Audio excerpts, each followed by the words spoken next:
Hey there, I'm Dave. Welcome to my new YouTube channel Grow Young, focusing on health and longevity. I named this channel Grow Young because it's my aim in life to continually find and implement ways to grow younger and healthier. And if that's your aim too, I think you'll find this channel very interesting. I want to share my knowledge with you and help you find ways to improve your health, to slow down your aging process and even reverse aspects of your own aging. I've chosen to start this video blog because I want to give back to the internet community. You know, over the years I've really benefited in my own personal life so much from the input I've received from others on the web. And so this is my chance to give back. At the same time, I really value your knowledge and your experience, and I want to learn from what you have to offer. So please share your comments and insights in the comment section below. Please post links to your blogs if you're focusing on health and anti-aging, so that I can learn from you too. Thanks. You know, one reason I'm doing this blog is to help me focus my energy on what really matters to me, and that is my health and youthfulness. And you know, when we have health and youthfulness, we have the ability to really enjoy our lives and explore our world. And isn't that what it's all about? Hey, you can probably guess this is my first video blog ever, so please cut me some slack. I'm quite nervous, and know that I'll improve over time as I chill out and learn how to do this thing. If you don't like my accent, well, we're on the same page with that one. I'm a Kiwi from New Zealand, and we have quite a strange accent, so sorry about that, folks.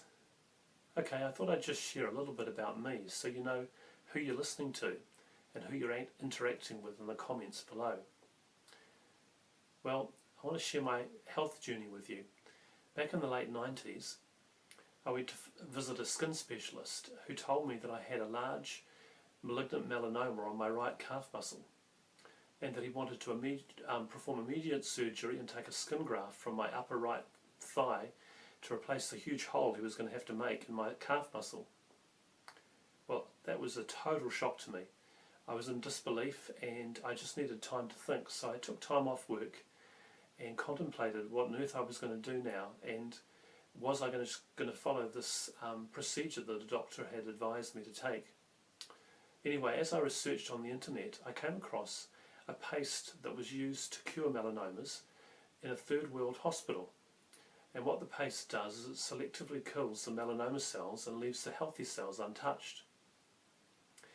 So after some thought about it and discussing it with my wife at the time, I decided I was going to take that alternative therapy. I also chose to radically change my lifestyle. So I chose to radically change my diet and also get into the gym. I chose to eat just fish, lots of raw vegetables and lots of raw fruit, seeds and nuts, and I took a ton of minerals and vitamins, and I started hitting the gym 4 times a week, doing cardio and weight training. Now, I'm not saying you should do what I did, but I can tell you it worked for me, and 14 years later I'm still here. You know, being diagnosed with melanoma was actually one of the best days of my life. Now, that might sound a strange statement, but it's true, because it radically changed my attitude towards my health and set me on a new course of focusing on my health and energy and lifestyle and making healthy changes that have benefited me over these years now. I'm continuing researching and finding out about new health ideas and implementing what I can. As a result, I have far more energy, stamina, strength and health than I've ever had. And I usually, if there's a flu or a cold going around, I either don't get it or I get a very mild version. So I'm really pleased with the changes I've made in my life. As we go through these episodes, I'll share more of my personal journey with you. Okay, one last thought before we get started. You know, we really need to take ownership of our own health and our longevity. It's great if you've got a good doctor who's in your corner, who you can trust and you can seek advice from. But ultimately your health is your own responsibility. And I think it's a very empowering journey of self-discovery when we choose to take our health and our longevity into our own hands and choose to find out and research what we need and then to put it into practice. It's actually quite an exciting adventure. Okay, let's get started. I'm sure you've heard comments in the media like this before. Here's this man, he has this bone disease, and while he's only 44, he has the bone health and bone density of someone in their 80s. Well, what are they saying there? What they're saying is that his chronological age and his biological age differ, at least in regard to his bone health. What they're saying is if you take an 80-year-old and you look at their bones, and then you look at this 44-year-old, you'll find he has similar bone health to that 80-year-old, which is far older than his bones should be for his age, because of the disease that's affected them. So we're all familiar with that concept.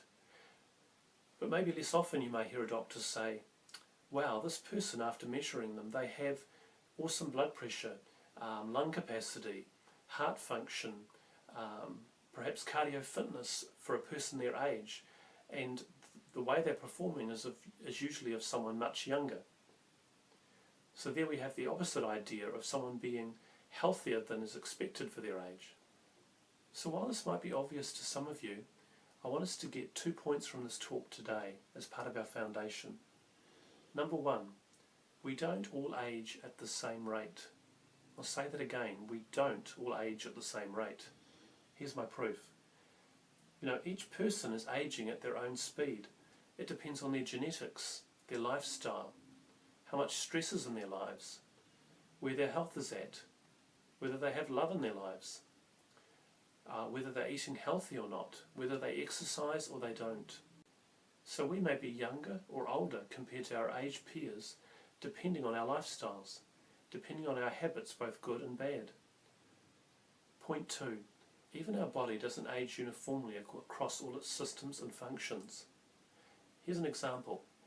Take a long-term smoker. Now their lungs aren't in good shape, and if you compare their lungs to their age peers, their lungs are in much worse condition. So perhaps their lungs might be 10, 20 years older than their age peers because of their smoking. However, perhaps that smoker also gets regularly into the gym and does weight training. What does that mean? Well, probably their bone density and health and their muscle tone and fat ratio to muscle will actually be much better compared to their age peers, and perhaps more typical of someone 5 to 10 years younger than them. So here they have old lungs and young bones. Another example might be an athlete. Perhaps they've been measured in regard to their cardio output and their blood pressure and their lung capacity, etc. And the doctor says this athlete is like someone 10 years younger than them because they have such good heart function and lung function. So those are some examples of where different parts of our bodies can age at a slower or faster rate depending on our lifestyle and what sort of exercise we do. So to recap, we don't all age at the same rate, and even the systems within our body don't all age at the same rate. They're dependent on our lifestyle and our good and bad habits and our genetics. Moving on, I believe there is ageism in our society. Just like there's racism or sexism, there's ageism. What the hell is ageism?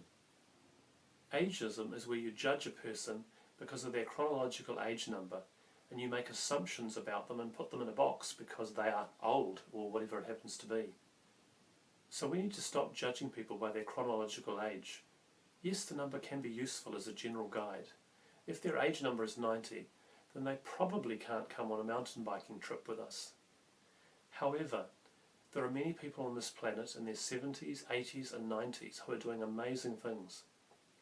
And I want to dedicate a future episode to some of these age heroes of mine. I think that in the near future, our chronological age is going to mean less and less.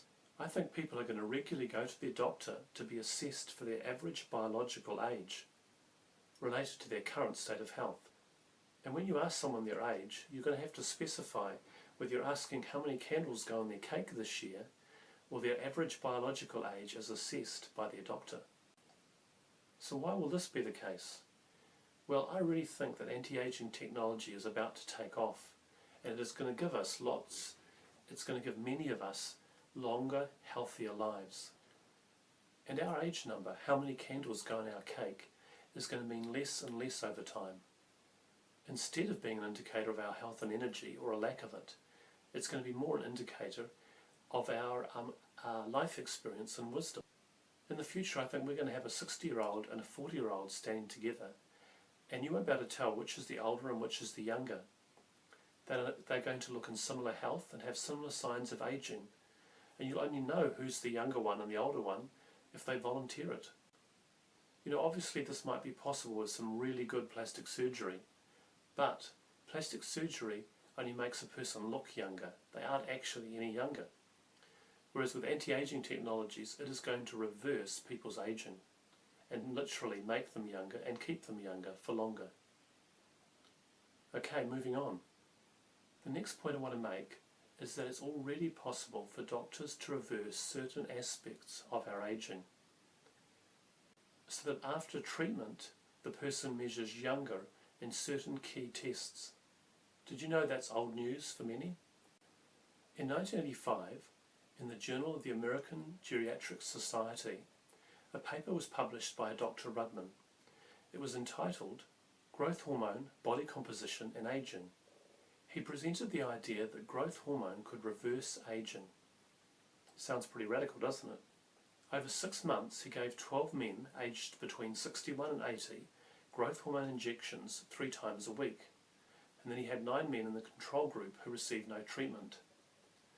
After 6 months, the men receiving growth hormone had had some remarkable changes. They had gained 9% in lean body mass. They had lost 14% in fat. Their skin had become thicker and firmer, and the lumbar bones of their spine had actually increased in density. Dr. Rudman said these changes were equivalent to changes we would see in 10 to 20 years of aging. So he had successfully helped these men grow 10 to 20 years younger. Now it doesn't mean they grew younger in every aspect. Perhaps they still had cataracts or high blood pressure, but in certain key respects they'd grown younger. Now here's the key point I want to make.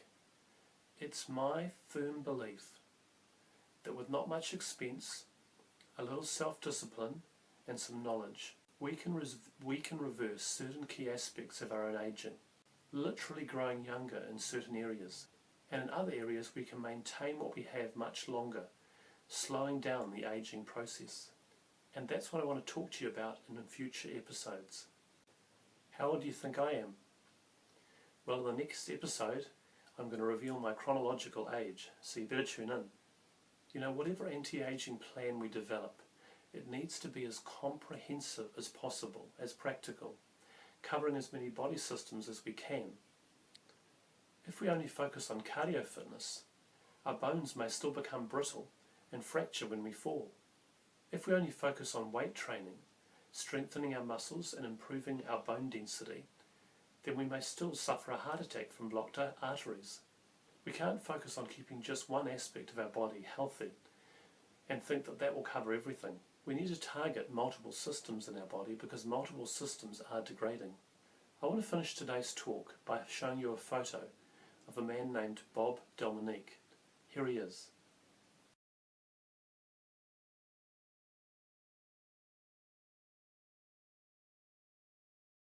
He's one of my all-time heroes. How old do you think he was in the photo? He was 83, believe it or not. Bob was a naturopath, a bodybuilder and a personal trainer. I'm sure you agree he doesn't look his age. Perhaps he had some keys to growing young and slowing down the aging process. What do you think? Okay, today was just an introduction. In the next episode we're going to start laying the foundation of our anti-aging program, which I'm excited about. Until next time, grow young with me.